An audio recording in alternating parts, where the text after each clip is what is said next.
Good morning, students. Now, last time we had started the lesson 6 physical and chemical changes, right, of different substances that we were studying, and in that we had reached up to this point, right? Collect the ash. We had done the experiment of burning of magnesium ribbon, right? Magnesium strip. It burns with a white colored flame, right? Before that we had also studied what are physical and chemical properties, and what is the change that occurs in physical and chemical properties, right? All these experiments and activities we had studied. So now let us study further. Collect the ash. किसका ऐश है ये? जो magnesium ribbon जो जलता है ना, उसके बाद जो ऐश बचता है, मतलब जो पाउडर बच जाती है या जो राख बच जाती है, उसकी बात हो रही है यहाँ पे ये हमको इक्वेशन भी दिया हुआ है, मैग्नीशियम प्लस ऑक्सीजन, क्योंकि कोई भी सब्सटेंस बिना ऑक्सीजन के बर्न करता नहीं है, right? So magnesium burns in the presence of oxygen to form magnesium oxide, that is MgO. Now let us study further. Collect the ash and mix it with small amount of water. अब जो ash बचा है उसको हम लोग small amount of water में mix कर रहे हैं. Stir the mixture, that is the aqueous solution. Well, फिर उसको हिलाना है. स्टर मतलब उसके अंदर कोई भी एक ऐसा स्टिक या चम्मच डाल के उसको स्टर करना है, हिलाना है. Test the mixture with blue and red litmus papers. अब जो मिक्सचर आपको मिला वो राख और पानी मिक्स करके उसको आपको ब्लू और रेड लिटमस पेपर्स के साथ टेस्ट करना है. हमें लिटमस पेपर क्या बताता है कि सॉल्यूशन एसिडिक है या बेसिक है, right? So what you will get, does the mixture turn red litmus blue, does the mixture turn blue litmus red. Actually MgO का फॉर्म ये होता है magnesium oxide, right? So it is basic और acidic in nature, that we are studying here उसके अंदर. Okay, further let us study. On the basis of this test, how do you classify the aqueous solution acidic or basic? On dissolving, the ash in water forms a new substance. This change can be written in the form of the following. अब ये उसका equation है जो आपका पानी के साथ जो केमिकल फॉर्म हुआ उसका इक्वेशन है. मैग्नीशियम ऑक्साइड हमें मिला था, उसके साथ हमने पानी को मिक्स किया, उसमें पानी में अच्छी तरह से उसको हिलाया, मिक्स किया, और उसमें से क्या हुआ? मैग्नीशियम हाइड्रोक्साइड बना, पानी में मिक्स होके हाइड्रोक्साइड बना, that is MgOH2, right? Okay, write down this reaction also. It's important what is formed after the ash is mixed with water. Write down this reaction. Then even this reaction is important, you should write it, right? That I've already told you. Further, as you have already learnt in chapter 5, magnesium hydroxide is a base. It is basic. तो base अगर होगा तो क्या होगा? Blue litmus red नहीं होगा. Blue litmus will remain blue only, and red litmus will turn blue because of the basic solution formed on burning of magnesium. Magnesium hydroxide is another new substance formed by mixing magnesium oxide with water, right? Magnesium oxide को हमने पानी में mix किया तो क्या form हुआ? magnesium hydroxide. It is a new substance that is called, it can be called as a mixture also. Activity 6.7 to be demonstrated by a teacher. तो आपको ये घर पे ट्राई नहीं करना है because it is not safe. Dissolve about a teaspoon full of copper sulphate. वैसे भी घर पर आपको कॉपर सल्फेट मिलेगा भी नहीं, ये आपको लेबोरेटरी में कहीं पर मिलेगा. ब्लू विटरॉल और नीला थोथा जिसको बोलते हैं, that is copper sulphate solution, in about half a cup of water in a glass tumbler or beaker. It looks like this, blue copper sulfate solution, right? Okay. Further blue colour का दिखता है वो. In half a cup of water in a glass tumbler और beaker, add a few drops of dilute sulphuric acid to the solution. उसके बाद क्या करना है? सल्फ्यूरिक एसिड थोड़ा थोड़ा उसके अंदर ऐड करना है. You should get a blue coloured solution. Save a small sample of the solution in a test tube और a small glass tube. Drop a nail और a used shaving blade into the remaining solution. अब क्या करना है? वो sulphuric acid जिसमें थोड़े बहुत ड्रॉप्स डाले हमने, मिक्स किए, उसके अंदर आपको एक छोटी सी ब्लेड या जो आपका शेविंग ब्लेड होता है, घर पे पेरेंट्स आपके फादर यूज़ करते होंगे, या कोई भी एक आयरन का टुकड़ा, ये नेल जो कील होता है ना जो घर में आप लगाते हो कुछ भी लटकाने के लिए, टंगाने के लिए, that you can put it. Wait for half an hour or so. Observe the color of the solution. Compare it with the color of the sample solution saved separately. Right. उसके बाद उसका कलर आपको देखना है, sample solution का जो colour था वैसा सेम है क्या नहीं है।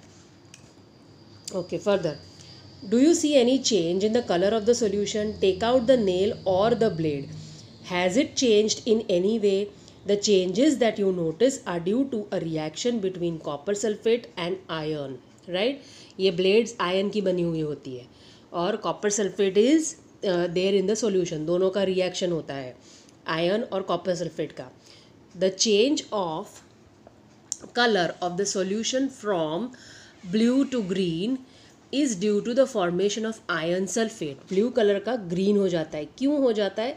बिकॉज ये आयरन जो है वो उसके साथ रिएक्ट करता है. It is actually called a displacement reaction. Please note this, it is called displacement reaction. And in displacement reaction what happens is iron displaces copper from the solution. Right? तो क्या हो जाता है, कॉपर का जो ये ब्लू कलर इसके अंदर है वो चला जाएगा और ग्रीन कलर हो जाएगा. आपको कलर से डिफरेंस तुरंत पता चलेगा. सो color of the solution from the blue to green is due to the formation of iron sulfate, a new substance. The brown deposit on the iron nail is copper. और ये iron nail या blade जो होता है ना उसके ऊपर एक ब्राउन कलर की परत जम जाती है. वो क्या है? वो कॉपर है, क्योंकि कॉपर को छुट्टा कर दिया आयरन ने और खुद रिएक्ट कर जाता है सल्फेट आयरन के साथ. Right? Copper sulphate is CuSO4. Right? और आयरन जो है वो उसके साथ मिक्स होगा तो ये सल्फेट बन जाएगा FeSO4. SO4 को ले लेगा ये और कॉपर को अलग कर देगा. तो copper will remain like that. Right? Copper अलग हो जाएगा और कॉपर आयरन मतलब कॉपर मेटल के फॉर्म में इस ब्लेड के ऊपर डिपॉजिट हो जाएगा. So its color of the solution from blue to green is due to the formation of iron sulfate, a new substance. The brown deposit on the iron nail is copper, another new substance. We can write the reaction as copper sulfate solution, which is blue in color, plus iron will give you iron sulfate solution, which is green in color, plus copper deposit. Right? Write down this reaction. It's important. ये आपको आगे हम हर class में आएगा. 8 तक आने वाला है, 8-9 तक. Right? Copper sulfate is getting changed to iron sulfate. Now activity 6.8, take about a teaspoonful of vinegar. Vinegar क्या है? हमने पढ़ा था. It is acetic acid. It is CH3COOH. Right? Acetic acid. It is a type of acid.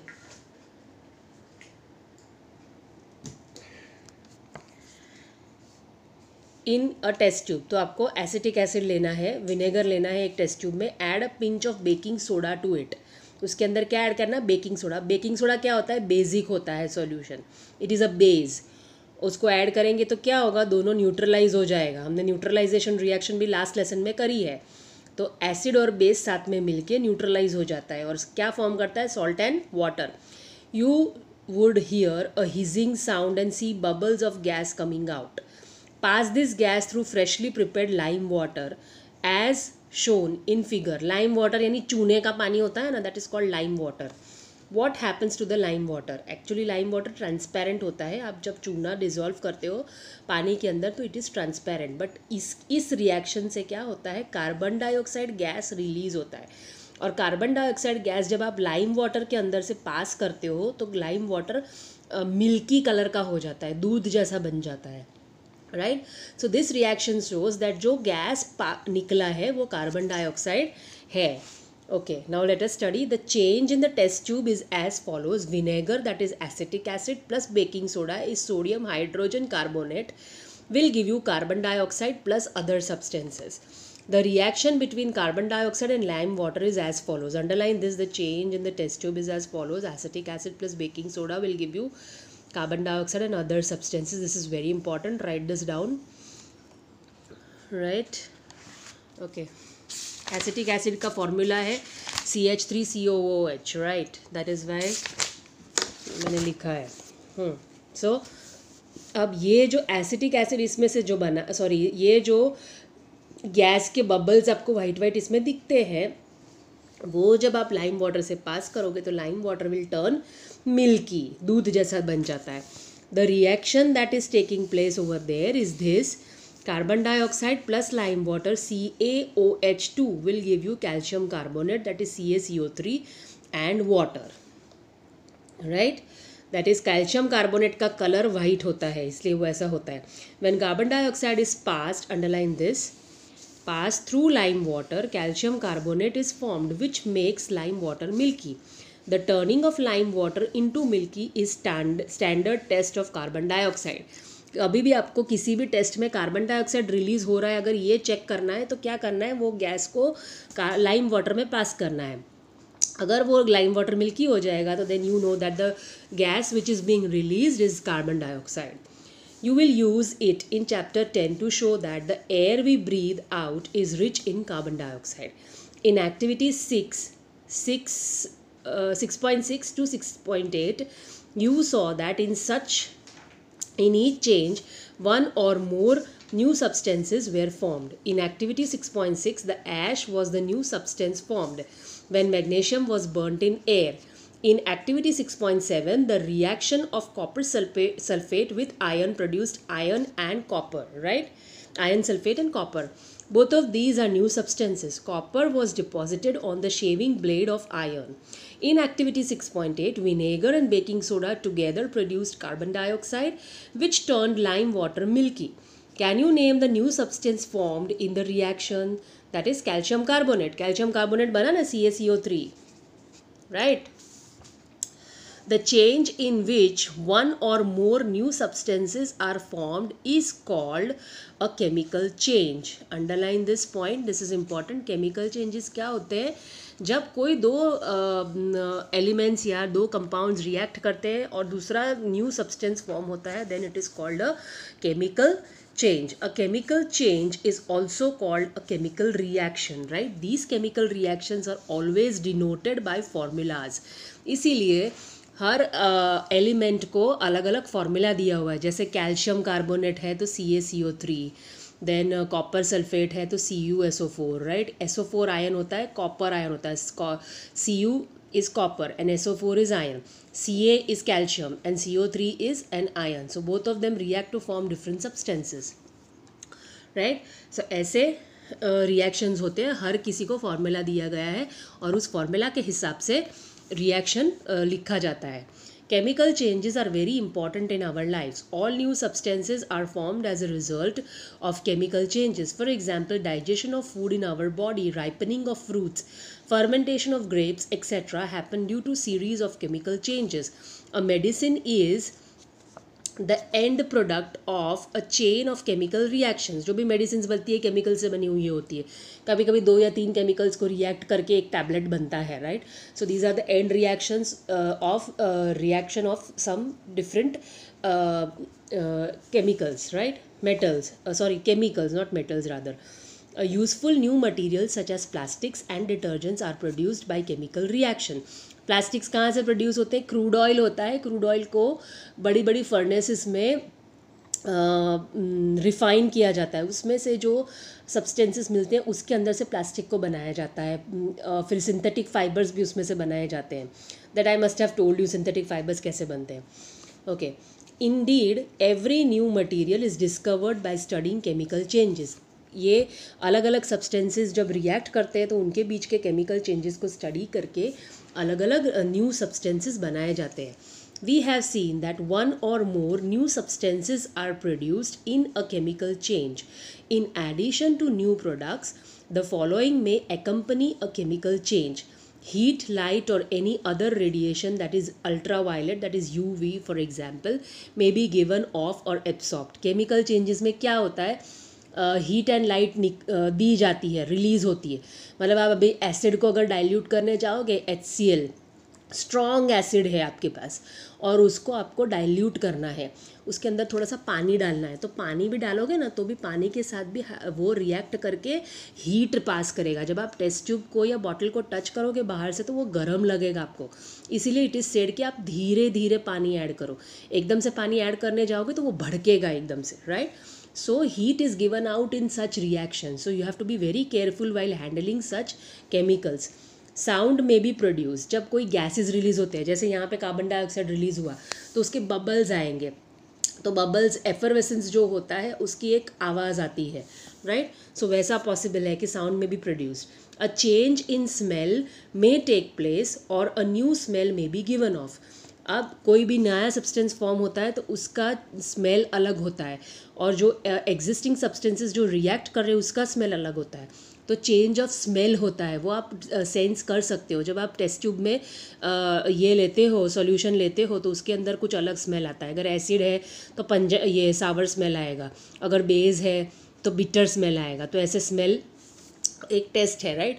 और उसको आप किसी और के साथ रिएक्ट करोगे तो और अलग स्मेल आता है, right. So change of color, change of smell, then sound may be produced, then heat may be released. All these are chemical changes taking place. Color change may take place. Color change हमने यहाँ पे clearly देखा कि copper sulfate solution which is blue in color changes to green in color, right, on addition of iron, right. copper ferrous add करने के बाद, ion add करने के बाद उसका फेरस सल्फेट हो जाता है, और कॉपर जो है वो नीचे बैठ जाता है रेड कलर का बन के। सो कलर में चेंज भी आ सकता है। गैस में भी फॉर्म, कोई भी टाइप का गैस बनता है जो रिलीज होता है, जो आपको बबल्स के फॉर्म में यहाँ पे दिखाई देगा, एफरवेसेंस बोलते हैं उसको। Let us look at some examples. You saw that burning of magnesium ribbon is a chemical change. Burning of coal, wood or leaves is also a chemical change. In fact, burning of any substance is a chemical change. Burning is always accompanied by production of heat, right? Okay, now we stop here. From explosion we start next time. So explosion is a kind of burning, now that we will be studying further. So what we did here, we did these activities showing change in color of different substances, right? So write down all the important points as described in the video in your notebook. We stop here.